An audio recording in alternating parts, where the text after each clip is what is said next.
Well, it is 7:50 Central African time, and we're coming to you live from the Nasrec Center, where the G20 summit is underway, and a lot happening, with information being brought forward and being filtered through across the globe, because it's not only for South Africa and the African continent, but it is across the globe. Busi Radebe is from SABC Digital News, and she joins us here.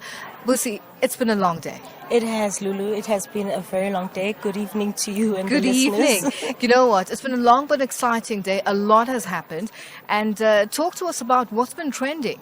So what's been trending is actually the G20 South Africa, G20 Summit, and then the G20, as well as President Cyril Ramaphosa.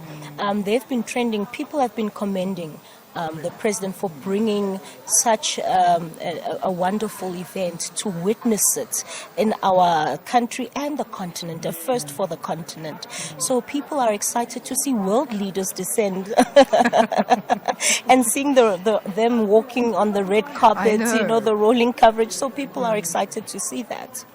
Now, you're speaking of that, and there were mixed feelings and mixed emotions when South Africans started to see the preparations that were being done, and some of the road closures. I remember last week there were some road closures last weekend because there were practice runs and dry runs. Yes. And people were quite upset because Yes. they felt that they were being infringed upon. And just to see that turnaround is quite interesting, because now it started to feel like people are understanding what the G20 is and what it means for them as a country. Yes. And the continent, I guess. That's true, Lulu. You're seeing people, yes, they were frustrated. But, before they were complaining about a lack of communication. Yes. You'd see it on social media saying there's a lack of communication about the alternative routes. Some saying at this point we're not going to go anywhere, just close all the roads. But because, the different departments on social media kept showing them alternative routes, where to go, they started to appreciate that. And also, there was some distrust about the summit coming here. Some people saying, with the fixing of the roads and the lights, saying, so government can actually do this. Why is it not happening on a daily basis? But someone was saying, you know what, enough with that. We'll have a family meeting after the guests have left. Yes. Right Yes. now, let's be excited. Let's celebrate this moment where policies are made in this country, on our continent, that will affect the continent, such as climate change, Yes. trade, things like that. Now, after the declaration this morning, whether it was intentional or not intentional, it was exciting news for South Africa, and I guess the African continent, and anyone who was interested.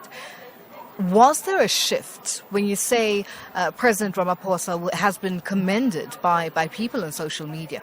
Was there a shift and a better understanding of what that declaration was about? There was certainly a shift, Lulu, because people were skeptical because the United States said they were not coming. So that also trended the U.S. boycott. And so people were like, will this even happen? What will happen when the big country, because it's a big powerhouse country, is not here? Will the declaration be adopted? And when they saw that it was unanimously the majority, obviously with some maybe not agreeing, but the majority signing in the declaration and adopting it, people were like, this is possible. And they were even saying, Matamela, President, you're doing well.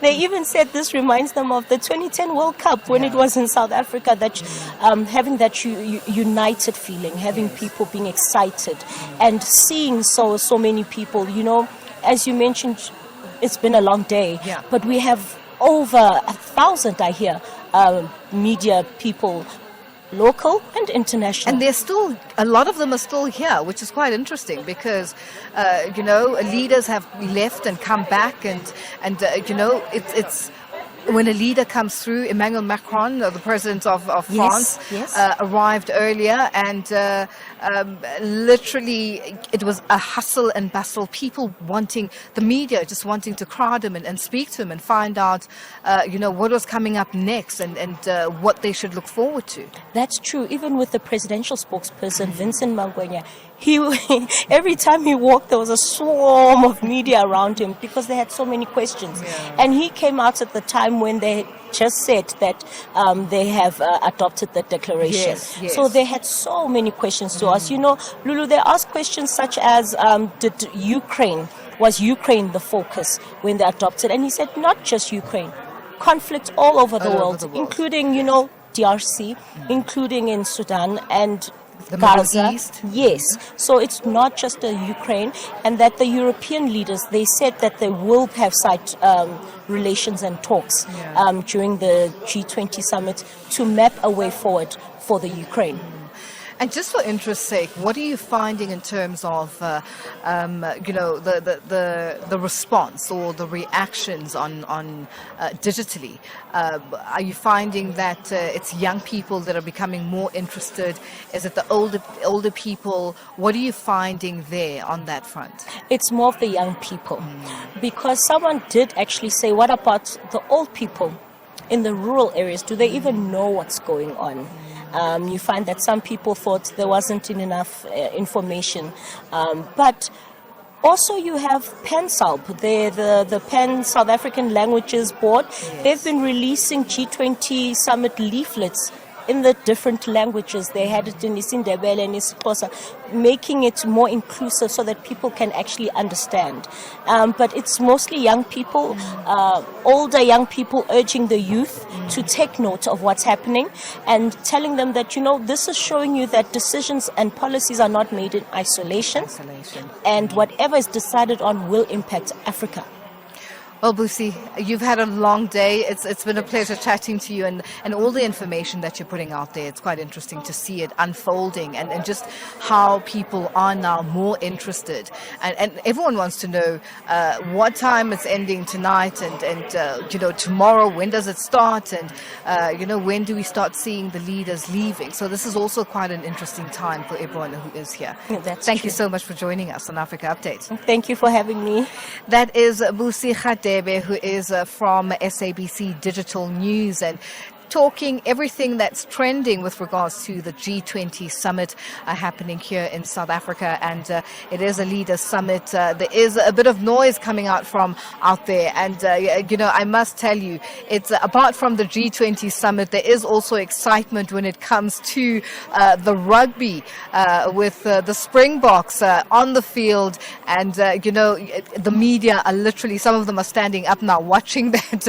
And it's quite interesting to see with all that's happening. There is also that interest of entertainment with South Africa against Ireland, which is a match that is underway. And as we wrap Africa Update, I know normal time is noon from 12 to 1 o'clock, but today it's all things G20. We were here at the Nerve Center of the G20, which is the Nasrec Center, where the G20 summit is underway, and a lot happening again tomorrow. Today was just day 1, and tomorrow is day 2. Channel Africa will continue giving you updates.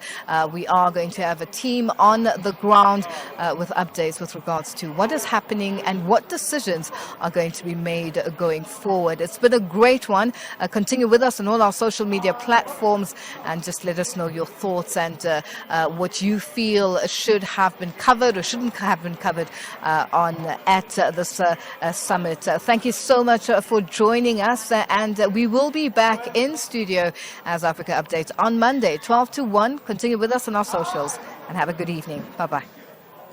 Find the latest Oasis podcast on www.